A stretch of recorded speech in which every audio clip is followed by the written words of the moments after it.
Hi, everybody. Welcome.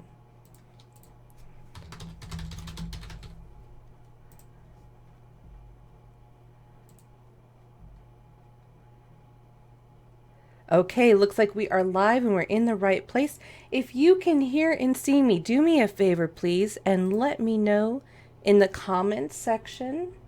Looks like we have Mario here, Renee is here, Desiree is here. Okay, comments are working good. We're off to a good start. Guten Morgen.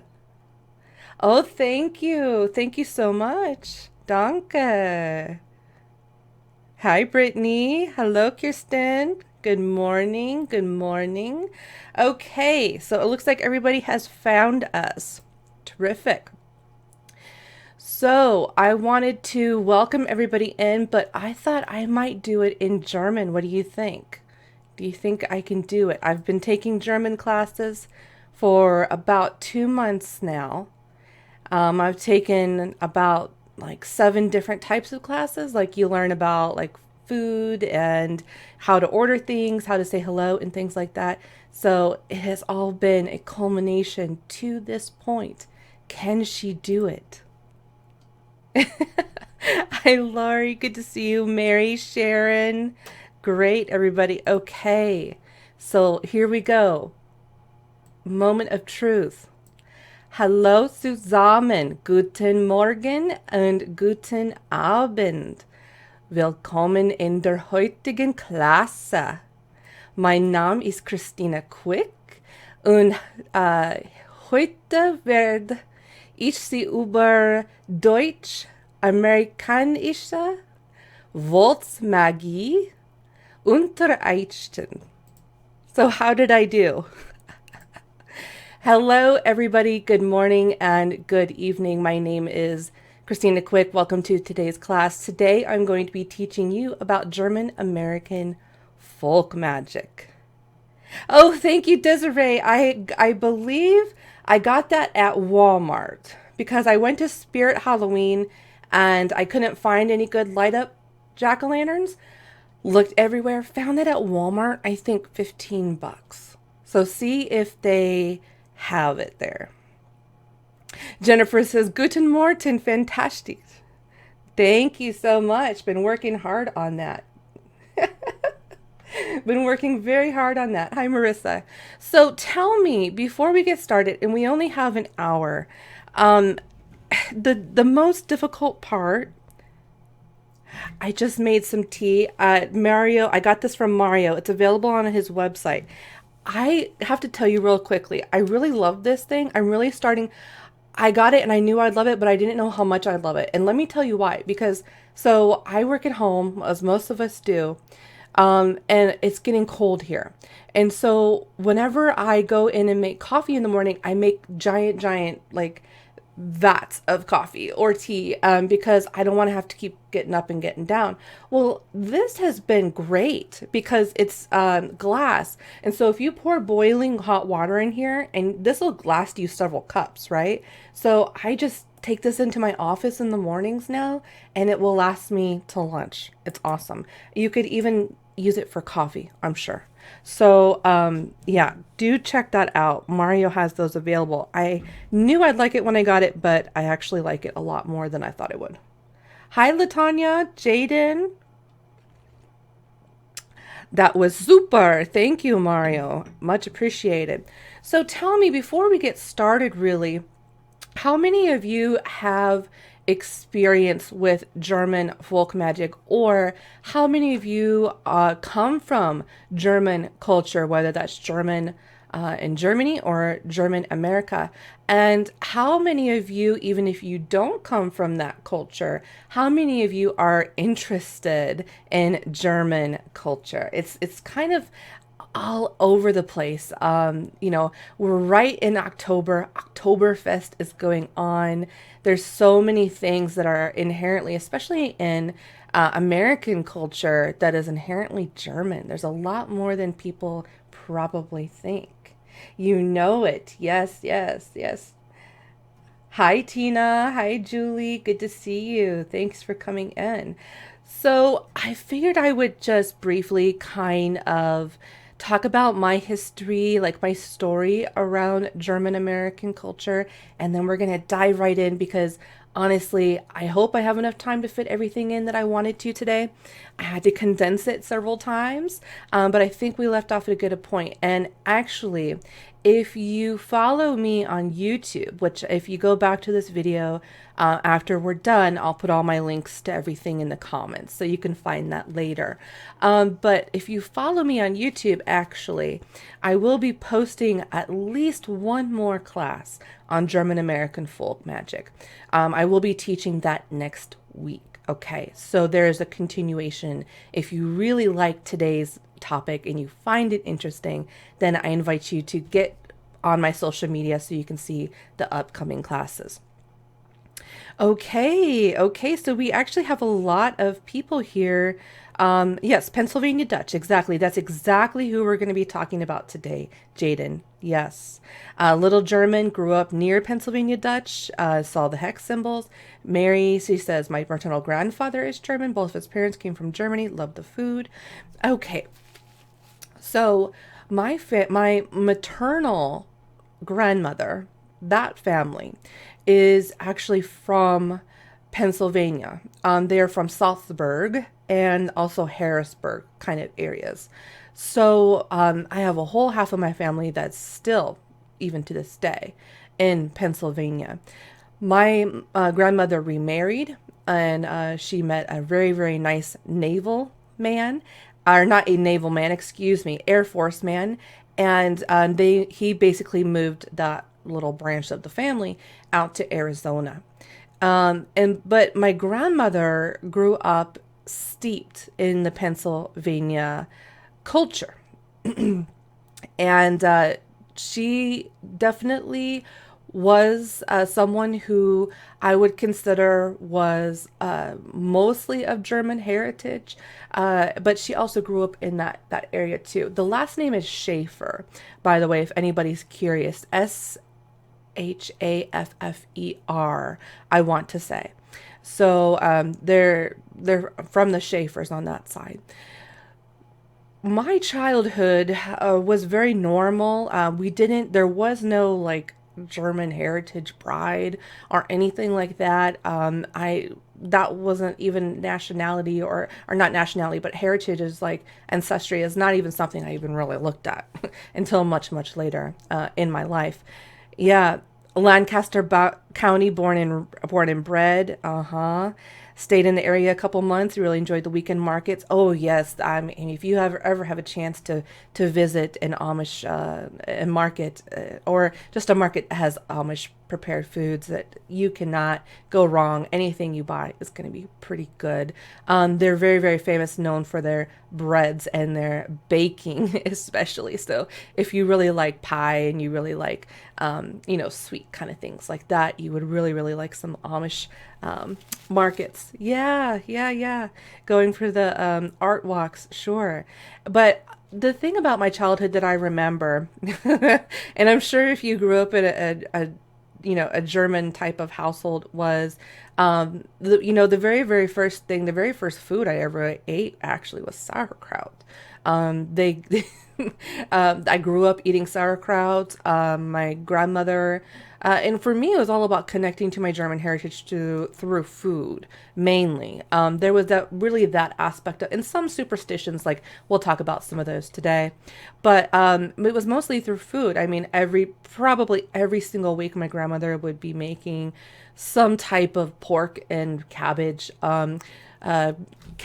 beef rolls, kielbasi and sauerkraut, all types of things like that. And always had potatoes, that sort of thing.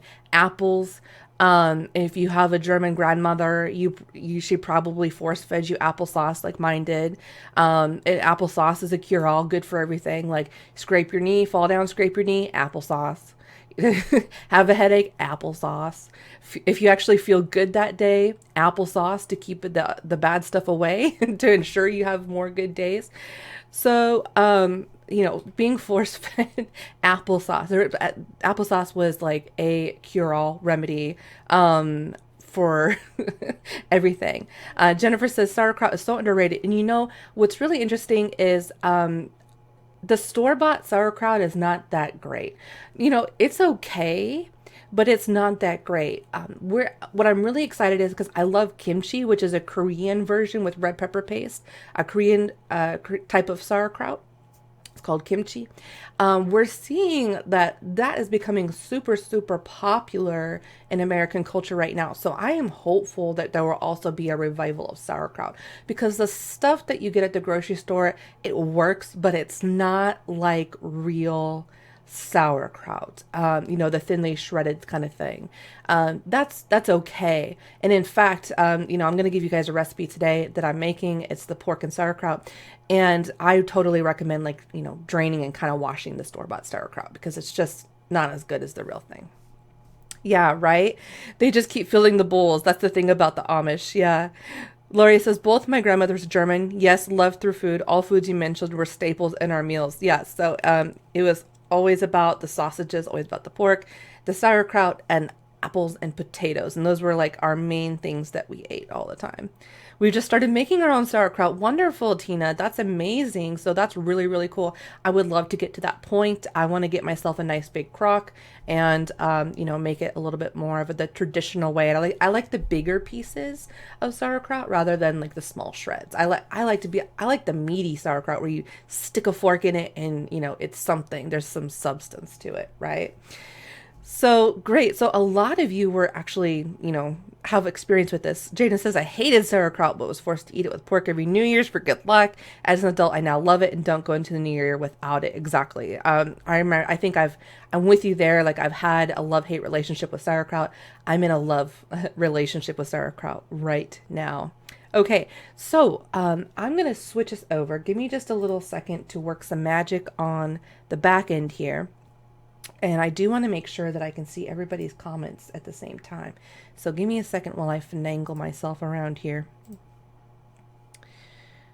Okay. Full screen mode.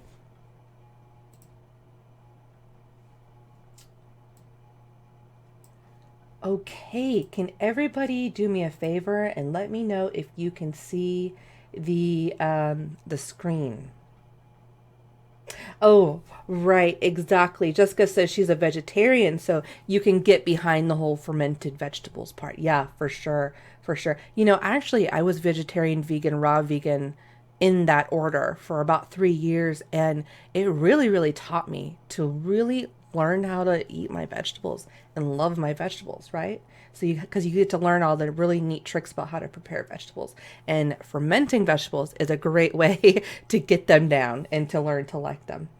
So let's talk about who the actual Pennsylvania Dutch are. Okay, great. Everybody can see it. Wonderful. Excuse any typos. I didn't proofread this, but it's just to keep us on track because if you know me, you know that I can keep going and going and going. So this is my fail-proof way to stay within my hour time budget. So the Pennsylvania Dutch are people that immigrated from Deutschland, beginning in the 1600s during the Reformation period of Europe. Okay, so we're going to have a little bit of a history lesson here. The Germany of today is not the Germany of 400 years ago. So we have to think back to the early modern period. The early modern period is the 1500s to the 1800s. All right. Germany during that time changed a lot, changed very much. Germany actually encompassed even more countries and states that it does today, such as Belgium, Austria, Switzerland, Bavaria, Prussia, and more, right? So Germany was much, much bigger. The German Empire is very, very much bigger. So Europe in the 1600s, we have to think back. This is, coming out of the medieval times, right? That was a very, very scary and turbulent time. It was around the period of the 30 Years' War that began around 1618 during the Reformation period. This is where we start seeing some serious revolution starting to go on. So the Holy Roman Emperor, the Holy Roman Empire, rather, was very much beginning to dominate all of Europe. And this is where we have the whole thing where the church and the state are one together, right? You can't have the kingship without the popeship, right? And it was really the Emperor, Holy Roman Emperor Ferdinand II, I believe. The 30 Years' War was brutal. Indeed, it was. It was, from the 1300s to the 1600s. That it was a pretty crazy time to be alive, especially for pagan and magical folks, plains folks, as we call them.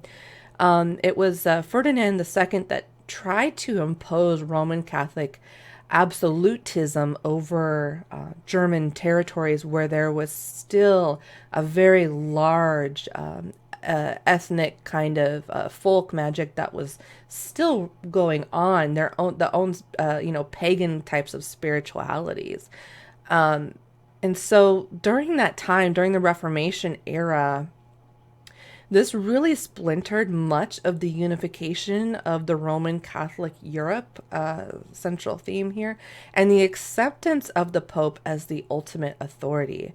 The Roman Catholic Church is, as we know, no stranger to scandal and corruption, and even the common people began protesting the greed and the corruption and the abuse of the Roman Catholic Church. We have popes sitting in crusted jewels and gold thread and gold fabrics. And we have, peasants that can't even afford to feed them themselves, right? So there is a lot of abuse going on. And it was very much a matter of convert or die, convert or we will kill you to ensure that you go to our heavens, because we're going to impose these, ritualistic kind of rites over you. So it's either convert now or die. And that was pretty much the 1300s through the 1600s, right?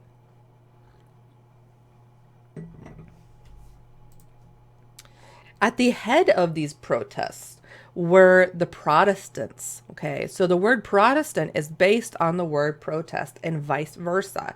That's where we get protest from, the Protestants. The Roman Catholic Church was culturally appropriating the pagan religions, customs, and traditions of the plains folk, and they were basically incorporating them into Catholic practice. So as better to convert people, right? So the Catholic Church is absolutely more of the paganistic, Christo-pagan type of Christianity, more so than, say, just the Protestants and the Anabaptists. Okay, so we're going to be talking about them too. The Protestants were staunchly against such ritualization of the Christian faith. They were not into the idolatry. They were not into the pagan beliefs and customs that later became part of the Catholic Church. And Catholics, how they're a lot different than Protestants. So you have to understand why they're kind of at odds, right? Hi, Andrew, welcome. So Catholics incorporate ritualized events and believe in salvation through the Eucharist, right? The Eucharist is part of it. Through the community with the church, doing good deeds, confession, participating in basically pagan-inspired rituals, right? Whereas Protestants feel that the ritualization of the Christian faith is more heresy. It's not required. The only requirement for salvation through the Protestant lens is through baptism, right? So Protestants do not believe in participation in the Eucharist. They don't believe that it's required for salvation. Protestants believe in the ability to access God's grace without a priest or clergy there. Basically, if you think kind of back, it's sort of like what Jesus was advocating for with against the Jewish temples, that they were, requiring all this money and all of these ritual sacrifices and, basically fattening up the temple and the church to be able to get into God's grace, right? But Protestants it's kind of like that in a way, where Protestants are like, actually, no, you don't need any of that. You just need the Bible and you just need to go to church. That's all, and you need to be baptized, right? So in the early 1600s, we begin seeing a mass exodus of European Protestants to the new American land because there was a lot of discrimination going on. Okay, a lot of discrimination against people, and it was actually immigrants from all over Europe. It wasn't just Protestants, though Protestants did kind of lead the way in that regard. Also, there were criminals that were sent over. They didn't to make room in the jails and things of that nature. They could go to the new lands. Okay, so it wasn't just Protestants, but there was a large amount of Protestants. And so many people all over from Europe began to immigrate to the United States of America. And this included not just Protestants, but other types of Christian sects and denominations, as well as pagan plains folk. So, these pre-Christian and Christian. And, I guess in this lens, you would call it pre-Christian and Christian, right? Because pre-Christian kind of incorporates everything, Jewish, pagan, anything that's alternative to Christianity, right? So, and in particular, the immigrants from Deutschland immigrated to Massachusetts and Pennsylvania. And in today's class, our focus is actually going to be on the Deutsch immigrants to Pennsylvania and the folk magic that they brought with them and its evolution over probably the last 400 years or so. So, fun fact, let me know in the comments below, why were the Pennsylvania Dutch called Dutch, even though most of them were not Dutch? Because we have Deutsch and we have Dutch. Dutch is from Dutchland, right? And then we have Deutsch, which is from Deutschland, which is encompassing all of Germany. So why were they called the Pennsylvania Dutch, even though most of them were actually not Dutch? Anybody know the answer? So the answer is because they didn't know how, when the Deutsch immigrants came from Deutschland to America, they did not speak very much English, right? And so they would be telling the English people, the Saxons that were already there, that they were from Deutschland, right? So that just kind of got shortened down into the word Dutch. So Dutch in this instance is wholly, an American version of the word Deutsch. All right. So fun little fact there. When the Deutsch came to America, they brought with them actually a variety of religions and spiritualities and folk magics. Since the Deutsch are actually a conglomeration of multiple Germanic peoples, it wouldn't be fair to say that their old country traditions, customs, or even magic would all be the same, right? So depending on the actual region that the Deutsch came from, if they came from like Poland or Austria or Belgium or Prussia, right? Different regions of Deutschland. And then you have like the southern parts of Deutschland that mixed in with the Anglo-Saxons and the Celts and kind of formed kind of like a Germanic Celtic kind of flavor, and then you also have the Celts on the other side. So there was definitely a kind of an intermixing going on, and it wasn't just Germanic folk culture is not just like ethnically one region. It's actually many regions. So you'll find in the old Deutschland, that German folk magic looked different depending on where you lived. Okay, you could have these gods, or you could have these gods, or these customs, and these customs. But generally speaking, they brought over many types of tribal Germanic customs, beliefs, and their culture. Okay. So the Pennsylvania Dutch as a people were considerably varied, some Christian, some Protestant, and several denominations and sects of Christianity, some even Catholic. You even had some Catholic immigrants that came over, and not because they were trying to escape religious persecution, but simply because they wanted an opportunity for a new life somewhere else, okay? And some spiritualities even based on older pagan traditions, even like Norse heathenism, or Celtic Druidry. But one thing is that they all had in common was that they spoke German, the mother tongue. I think they spoke, was it Low German? Or I think it's Low German is what they spoke.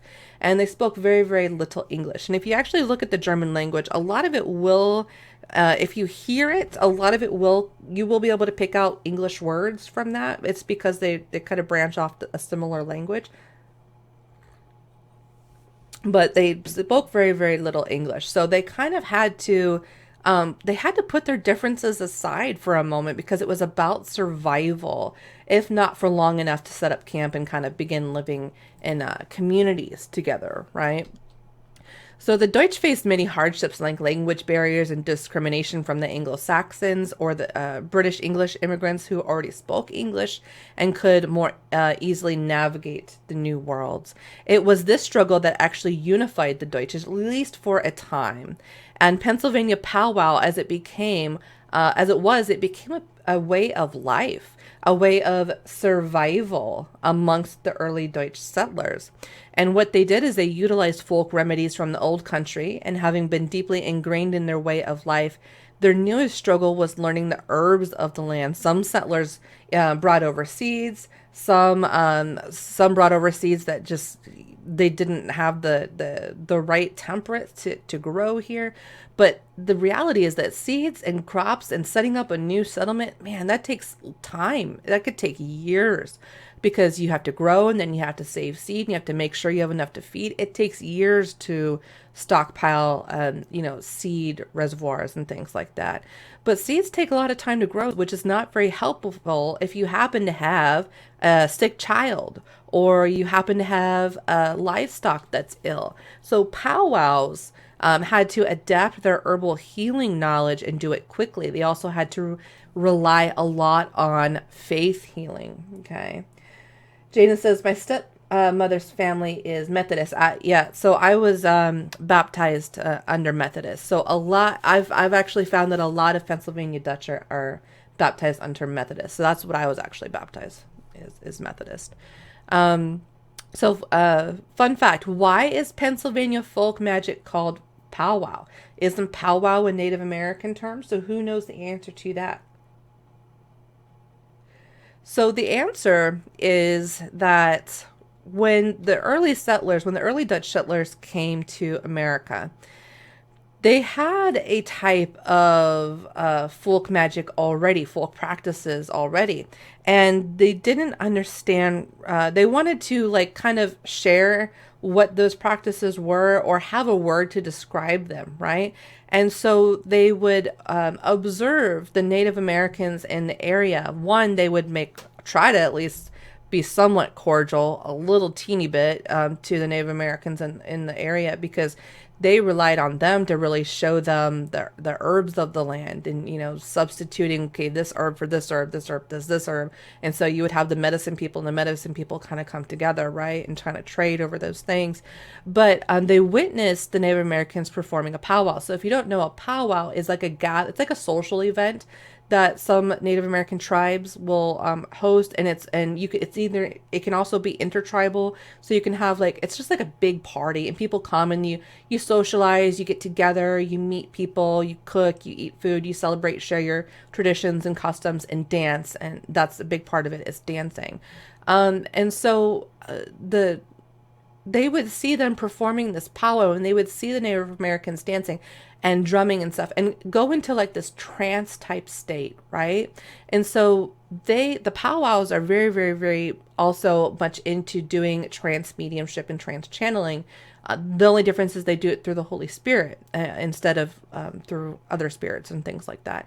So they basically appropriated this word from Native Americans, powwow, because it was the closest thing that they could find as a translation, because the Brits definitely didn't have one, and the English people definitely didn't have one, right? Unless you were, talking about the Druid people, which do, but anyways. So it was the closest word that would mean healer or faith healer, trance mediumship, something along those lines that was all a collective into one type of thing.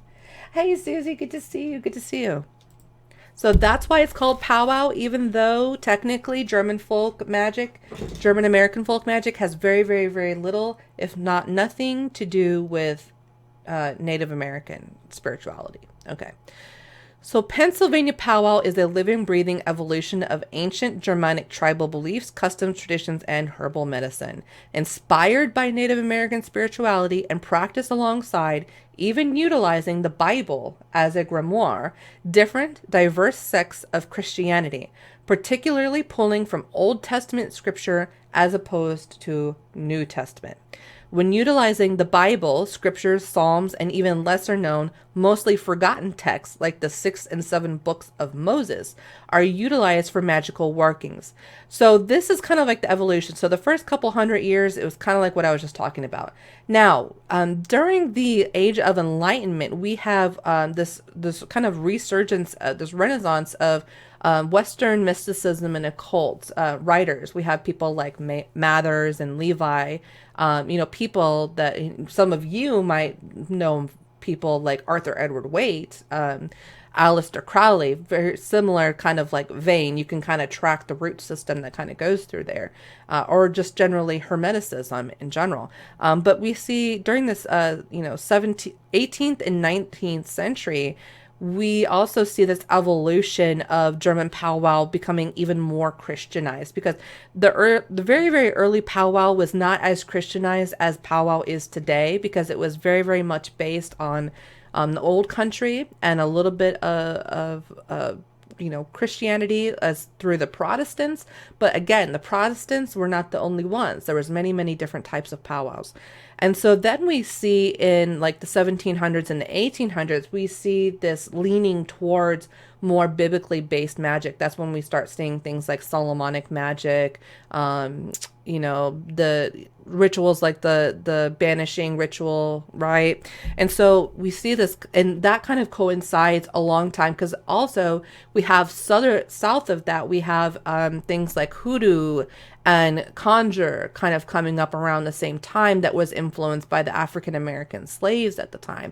And so, you have the German Dutch old country magic influenced by Christianity, and then beneath that you have the African American, the old ways coming from Africa merging with Christianity, and then in between there you have like this melting pot of conjure. And conjure is something that can be added to hoodoo and something that can be added to powwow, but is not necessarily unique or ambiguous to either one of those two different paths. There are many, many different types of conjure, and that's where we see conjure kind of coming in with this Western mysticism, this Christian revival of these like more ancient Egyptian kind of philosophies and spirituality and things like that. Okay, makes sense. All right. Hey, Pamela, good to see you.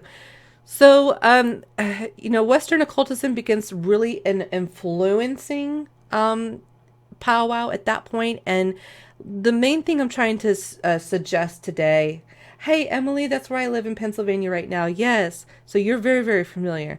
Powwow is an evolving practice. It is not a closed system, and it's available to anybody and everybody, even if you do not personally utilize the crystal pagan practices.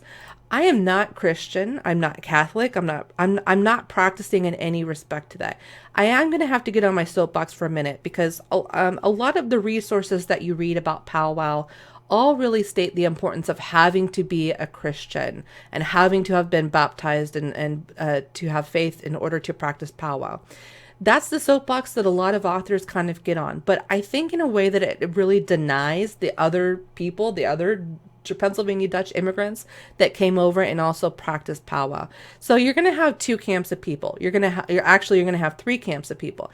You get the first camp of people that says, no, you have to be Christian, you have to be baptized, you have to accept Jesus Christ as your Lord and Savior, you have to be and faithful, right, in order to practice powwow. Then you have people that will say, that are in the camp that kind of, I'm in this camp too, is where you have people that say, yes, if you want to practice that type of powwow, yes, but you can still practice the folk magic aspect of it without the biblical faith healing part of it, and just the herbalism and just the kind of spell work. We call it the hexery, right? The hexery. And then you have a third camp of people that says, actually, you don't have to be faithful, because this is just a grimoire. They're just spells. So if you're like a witch, right? And let's say you're you have experience writing spells. Now, when you write spells, there's a certain amount of belief you have to put into those, but you're not attached to those words as like, okay, I have to do this. I have to be completely faithful to this. It's kind of a like where you create spells and you just utilize this as more of like a grimoire. This is my Bible, by the way. I don't know if you can see it, but it is purple and sparkly and rhinestones. And it's a child Bible because I need kid gloves when I'm reading this because it's a lot. There's a lot to it. My husband actually bought this for me because I needed a book of Psalms. And he's like, the book of Psalms is in the Bible, right? I'm like, oh, okay. And he comes from a Baptist family. So, he's all about trying to get me to read the Bible and stuff. But that's just how he is. My mother and grandmother as country folk only used powwow doctors in the 30s and 40s. They were too far from regular doctors. Interesting stories from them on the charms they used, right? And that's kind of, why that whole medicinal kind of herbal medicinal really came around, because doctors were very rare back then, and you lived out in the country and you lived super, super far away. Yeah. Caitlin says, this is interesting. My family has the German heritage, but never did the Pennsylvania Dutch.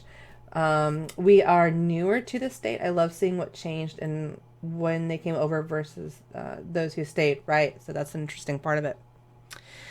So who can become a powwow?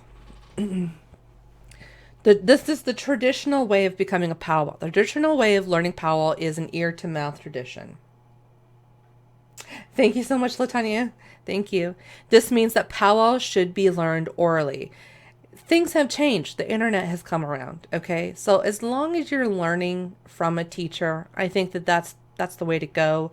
Whether you're, listening to them over voice like you are today, or whether you're actually sitting in front of them, that's kind of a personal opinion. I think that the landscape has definitely changed now. So, personally, I'm okay with, distance learning. You must be 38 years of age or older. I'm 33. You must be in good standing with the community, meaning you can't just be a bum and you can't just be a criminal. You have to actually be in good standing with the community.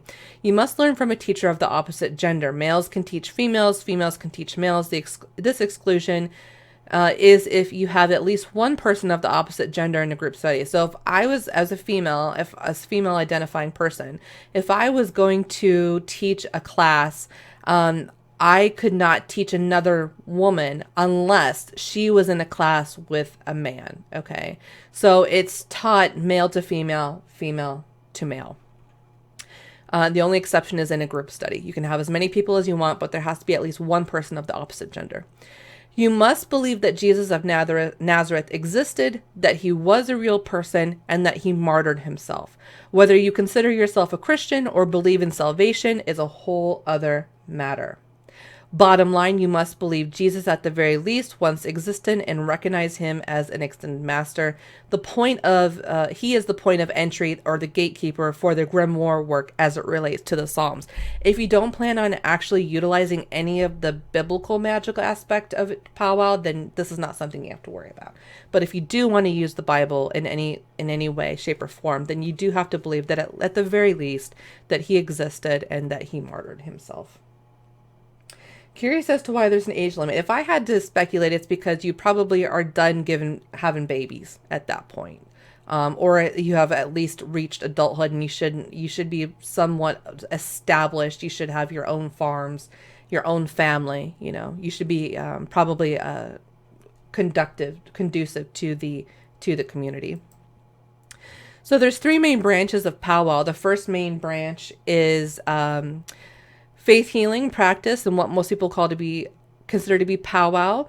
Braukas are mediums who channel the Holy Spirit and try to heal a person. Bronco means to try. You can think of it sort of like Reiki. Braukas are accessing universal healing energy, and their point of access is the Holy Spirit.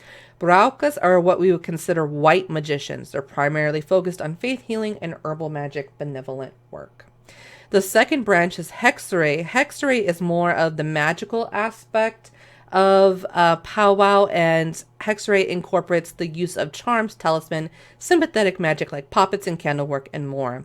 Hexray are also diviners. They can read a person, like the dice is a very, very popular way of the Pennsylvania Dutch of reading, as through dice and numerology, because it is so connected to the Bible. But they can also do different types of readings and prescribe remedies. Sometimes these remedies would be psalms or prayers, and sometimes they would be even more magical in nature. Those who were hexed are called verhexed, or bewitched. Okay, so Caitlin came over from Prussia. Okay, so I'm going to skip some of this because I'm looking at the time and I'm like, ooh, we need to go forward. Okay, so make sure you subscribe to my YouTube because I'll have more classes on there and I'll be talking more in depth about this kind of stuff. So home and hearth, most of us realize that magic starts at home, and the same is true for powwows. The powwows took their cooking and herb crafting very, very, very seriously through one of the most simplest ways to protect yourself is through the cauldron, right? Witches know this through food and herbs. Powwow observed a set of herbs called the 9 sacred herbs that they brought over from the old country. Of course, these sacred herbs had to be adjusted in the new lands, but some herbs such as chamomile and mugwort are still widely used today. Fun fact, the Germans used to use mugwort actually to preserve their beer. Pigs are a very important animal icon of the powwows, and pigs are the main livestock of the Germans.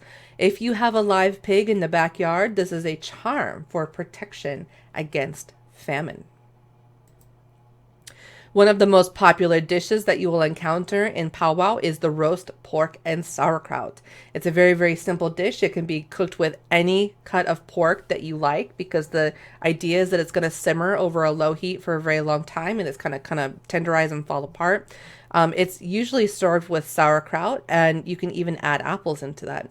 And basically, this is what is served at all major holidays. Actually, in most German families, this is served at least once a week, because it is just full of all of the herbs like allspice, cinnamon, clove, these types of really protective herbs. Pork and sauerkraut is offered and is the main staple. The idea of the pig being so lucky is in the behavior of the pig itself. Why not chicken or something else? Well, the chicken scratches backwards, but the pig roots forwards. Pigs are expert rooters, and many of us associate pig rooting with finding truffles. So pigs, they use their little snouts, and they use their snouts to root in the dirt to find what they look for is insects to eat, any type of food that's been buried, like acorns, pine cones, that sort of thing. Also, they root for metal, for iron, because most pigs are iron deficient. They're born iron deficient. And so the pigs will root around for metals to lick to get their iron in. If you would like to protect yourself and bring in immense luck for the new year, enjoy some pork roast. If you want, I do believe that there is vegetarian versions of that. I know that Tofurkey has like a vegetarian turkey, so I would imagine that there is a type of vegan vegetarian counterpart to pork. So, it's sympathetic magic, right? So it's not about eating the actual pork. If you don't want to eat pork, you can eat faux pork, but it's about the sympathetic magical part of that, right? Like for like. And don't forget the German chocolate truffle cake. Okay, delicious. I actually have this in my crock pot right now. I've got some pork in there, some sauerkraut, some apples, onion, garlic, etc. Yeah. Oh, yeah, Pamela. That's why. That is why. Yeah. Kristen says, I was just remembering the memories of being a kid in Pennsylvania, and when there would be Pennsylvania Dutch Festival, I always look forward to the potato pancakes. Oh, yes. Very delicious. So let's talk about apples. Apples are a sacred item to powwows for many reasons. Hexrays use apples in baneful work, but also in healing work as well. The crab apple is actually the father of the modern day apple. I actually have a crab apple tree myself, and I have crab apples every year. I usually make like jams and jellies out of them. You can also do like crab apple pie, very good. Crab apples you have to kind of cook differently because they're more of a tart, sour, kind of bitter apple, rather than, the sweet, juicy red apples. But apples can also be utilized as gifts for your ancestors, gifts for wildlife, just apples all around. Bountiful, lots and lots of apples. You need some apples, right? That was, like I said, my story of growing up where my grandmother was like, okay, crying, have some applesauce. Skin your knee, have some applesauce. Apples are cure-alls. And when you receive an apple, it's very, very, very important that you must rub the apple skin thoroughly with a cloth, as it is thought that this will remove any demons or hidden spirits or a poison inside the apple, as Satan offered the apple to Eve to tempt her and stray her from her faith. Add some diced apple into your pork and sauerkraut for extra, extra good luck. So now let's talk about Bronca bags. Bronca bags are very similar to Mojo and Gree bags. You probably understand a little bit about this if you're involved with folk magic at all. They are little red cloth bags made out of cotton, and you fill them with herbs and talismans. The most popular talisman that I can think of would be a little silver cross.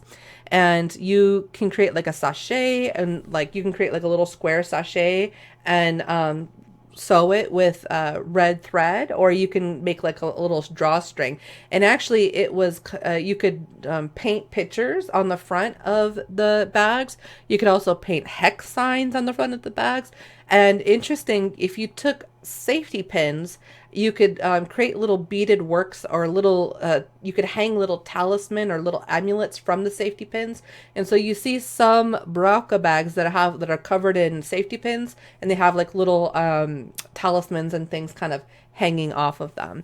So there are some herbs that you can specifically use. For example, fennel is great for stamina and endurance and vitality to keep away enemies in competition.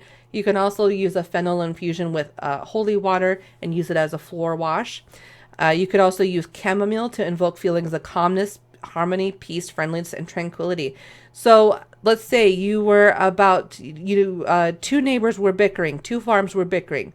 Your cow's on my property. No, your cow's on my property. And your goats, I saw him here last week, right? So they're fighting. So one protection charm would be to serve a chamomile infusion tea, but also maybe carry some chamomile in a Bronca bag, or put it in your shoe, right? Have some chamomile around, which will avoid conflict and restore peace and wear around conflict to temper storms. Ah, yes, yes, yes. Nettle is a really interesting one. This is for traveling. If you're traveling, put some nettle in your Bronca bag. Nettle is the perfect herb to add for someone who will be traveling, because it's known as the traveler's herb, because nettle came to America by the seeds sticking to the European boots settlers. Mugwort also. I mentioned mugwort. Add a little pinch of mugwort to your beer. But it was also important for hexray and seers. Adding mugwort to your Bronca bag helped increase visions and prophecy. So if you were a prophet or you were a diviner, mugwort would be very, very, very important for you. You would put that in your beers or put it in your liqueurs. And it would also help for astral traveling, lucid dreaming, and increasing one's psychic abilities. Okay, so I wanted to talk about garlic and onions. Garlic, so Jocelyn kind of talked about this yesterday, where she said there's this thing in folk magic where like wards off like. So she was talking briefly about like hanging garlic and onions, or having garlic and onions around. So if you hang, another powwow tradition is to hang garlic and onion garlands around your front and back doors. And it is said that this will, or eat it, putting it in your soups and stews. It is said that evil spirits will be put off by the stench of these foul herbs. Garlic and onions added to meals and even Bronca bags will assist in warding off demonic forces. Susie says she uses it when she's doing divination. Yeah, Yeah, really interesting. Also, another thing too, if you are concerned about witches, malevolent witches, that they are causing you harm, put a broom by your door. There's two ways you can do this. So you can put a broom at the front of your door. The first person to walk through is your enemy. Or you can prop up your broom by the door. If someone walks in and the broom falls over, they are your enemy. You can also put wicker brooms by your door and fill them with like cinnamon and clove and garlic, essential oils and things like that to smell, to ward off enemies. Okay. Another way you can do charms is through spoken word charms. And so you can do that through the Psalms. And actually, I'm going to kind of skip through this part because we don't have a lot of time. And I'm actually going to give you a whole list of the Psalms and what they're good for. So that's going to be part of my gift for you guys today. You can also do spoken word charms that are not Psalms. All right. Put your brooms up. Right. To heal a burn, for example, you could repeat the following words while blowing on the affected body parts. Fire of God, lose thy heat as Judas lost his color when he betrayed our Lord in the Garden of Olives. Amen, amen, amen. And then there's also ones to say remove poison, to say from an insect bite or a poisonous plant that you came into contact with. Now, I want to go ahead and do really quickly a flash giveaway. I have a copy here of The Long Lost Friend by George. It's edited by Daniel Harms, but it's by George Hoffman originally. And I believe he added to this book. If you live in the United States, I will send you a physical copy. If you live outside of the United States, then I will send you a Kindle version. Okay. So I want everybody to put on your psychic hat for just a moment. I'm going to think, how many people do we have here? 24. I'm going to think of a number between 1 and 30. Now I want you to, not yet, because I haven't picked a number in my head yet. Let me pick it. Okay, I have the number. So go ahead and type in the comments, what number between 1 and 30 am I thinking of? And that will be our winner. And I will write it down so nobody thinks that I'm cheating.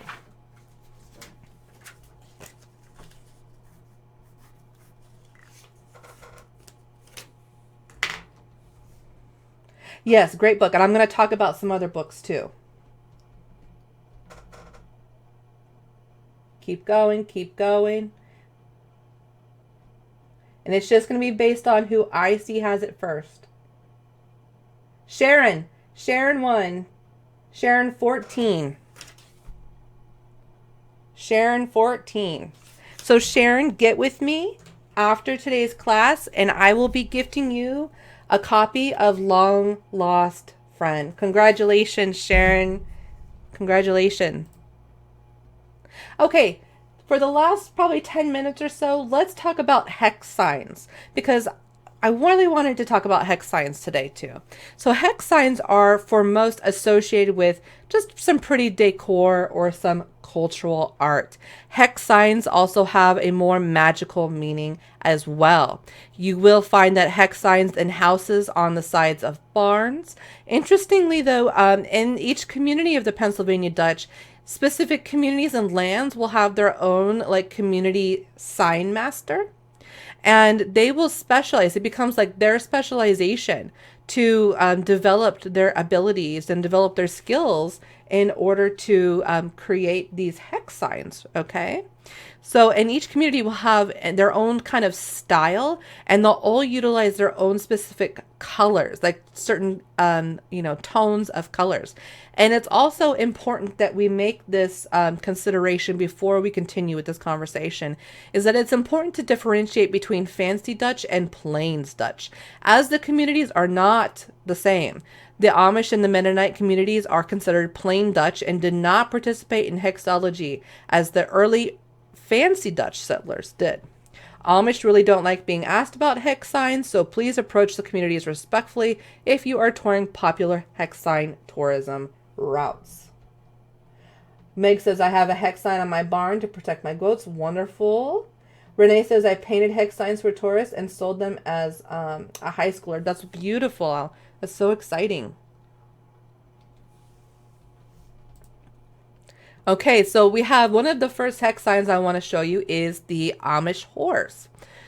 The horse ensures protection for farm animals and pets. Is this the one you have, Meg? Do you have the horse? Commonly placed in 5 or 8-point stars, original livestock hexes and barns blessings use horses, as the horse played a major role in the early farm life of the Pennsylvania Dutch settlers. Double unicorns. So what do unicorns have to do with powwow? Well, unicorns are an icon from Renaissance, Christian Renaissance time period. Unicorns are seen as like very, very pure and innocent, right? So the unicorn had a horn and a lion's tail. Unicorns symbolize piety and virtue on Dutch hex signs. Placing unicorns close to one another, the sign is designed to show how all of God's creatures, even wild animals, can live in peace and harmony. Oh, yours has a go ahead on it. Love that. Unicorn signs are often decorated with hearts and Trinity tulips. I actually made these in Canva. So I was like, I'm just going to sit here and make some hex signs in Canva because I can't draw worth anything. So that's my way of doing art. But I thought that was kind of fun. I did these all in Canva. It is often designed to place on hope chests of young women. Okay, so you know those big chests that women used to have? I still have my husband's grandmother's cedar hope chest. But they would store like all of your fancy dresses and jewelry and things like that, and you would lug them around, right? So this was a very popular motif to put on little girls' hope chests. And so that was kind of interesting. I'm gonna have to find someone who can do a unicorn hex sign for me. I know, right? I love Canvas so much. You can do a lot. I also want to talk about the distelfinch. So this is really interesting too. The distelfinch symbolizes good luck and happiness. What it is, I think it's the golden finch. It's a finch. Okay. The distelfinch was a bird that ate the thistlefinch and thus was called the thistlefinch. The Pennsylvania Dutch referred to it as the distelfinch. It is a stylized version of the common goldfinch, though some believe its features are more heavily borrowed from the European varieties of goldfinches. Using 2 distelfinchs together on a hex represents double good luck. Depicting 2 distelfinchs crossed over each other or intertwined means true friendship. And that's what I did here. Mine was based on friendship. Oh, that's so nice, Bonnie. She said, my mother made me a hope chest. That's beautiful. I had a cedar hope chest. I have it. I need to get it out. It's in storage. I need to get mine out and show it some love because I was like, oh, you know what? I really need to do that. And also, you'll also see the signs, the hex signs with the stars. This is also very, very popular. And you will different numbers of points will represent certain things. I got all this information from Allocation. If you look at different books, they're all going to say something a little bit different, but the gist itself is kind of the same. Do you need to make your own hex sign? No, you don't need to make your own hex sign because there were people in the community that was like their sacred job. So you would have someone would become like a hexenmeister. Is that what it's called? Where that's actually their job, their role in the community is to create hex signs. So you would actually purchase those from people, or you could simply make your own. It's either or. But no, you don't have to make. Yes, right. Right. So there are some books that I do recommend. First and foremost, if you want to get into the biblical magical part of it. Okay, so let me come back out here. All right, we are back. Okay, so first and foremost, you're going to need either a Bible or a book of Psalms. The first book I recommend is The Long Lost Friend. Okay, there's different versions of this. The one I have is edited by Daniel Harms. I think it's a really nice one, and it has it's just a really good book to start with. Okay. Now, the other book that I really recommend is, in fact, I might buy this one first. This is called The Red Church, or The Art of Pennsylvania Dutch Bronco, the traditional blessed healing art for the good of man and beast. This is by Christopher R. Bilardi. This is also a very, very good book. This one actually this is the one I like the most, I think, because it actually has the herbs and what they're good for, putting together your Bronco bag, that kind of stuff. So it has a lot of good stuff in here as well. Another book that I recommend is Hex and Spellwork by Carl Hare, The Magical Practice of the Pennsylvania Dutch. This book is actually in the gift basket, the mega gift basket that we're giving away. This book I'm giving away in that basket. So please make sure you are registered for this event, because that's the only way that you can win. Because what we do is we go into it, like, creates all the names for us, right? So what we do is we keep that, and then we enter that in, and then we do like a little wheel winner type of thing for that. So that's why you have to be on the newsletter to get entered into to win this. This is also a really good one. Good starting point. Okay. Another couple good starting points are the Albertus Magnus Egyptian Secrets. This one's really, really interesting because it has a lot of like folk remedies in it. Not so much like herbal magic, but like hop on your leg 3 times and touch a penny and you will be whatever. So this is like if you really want to go into the weird and bizarre, get this book. This is the Albertus Magnus Egyptian Secrets. Again, all of this is going to be listed in the free gift that I give you guys. And also this will have a replay of this video. Actually, let me pull that up before I give you guys the last book recommendation. So when you enroll in this, it's empty right now. So don't worry about that. I'm going to fill it up after. I'm going to put the replay and everything in there. So the next book that I recommend is the 6th and 7th books, the books of Moses. Okay. So this is also a book that I recommend. This book is on that third camp that I was talking about, where we start talking about like using baneful magic and malevolent magic. And what was really surprising about this book in particular is it talks about how to actually conjure and command demons. And I'm going to be talking about this next week. I'm teaching a class for the Witches Gathering 2020 Festival, but the replay will be up on my YouTube. I'm going to be talking next week about the right and the left hand pass. So I'm going to be talking more about what the differences are and talking even more about demonology and things like that. The more conjure aspect of Powwow. But what was really interesting, what I learned from this book is that yes, there are even some powwows that will utilize demonic conjuration, because the justification here is that you want absolute and complete control over the devil, even if that means commanding his minions, right? So very, very, very interesting stuff. So thank you. We are 3 minutes over, but does anybody have any questions? Or I would love it if you could simply tell me, what was the most interesting thing that you learned about Powwow today? And let me know in the comments. While you guys are doing that, I'm going to tell you guys a little bit more about where to find me and who I am and what I do. So again, my name is Christina Quick. I'm a full-time psychic. I've been a full-time psychic since 8 years ago. I've been a professional psychic for 10 years.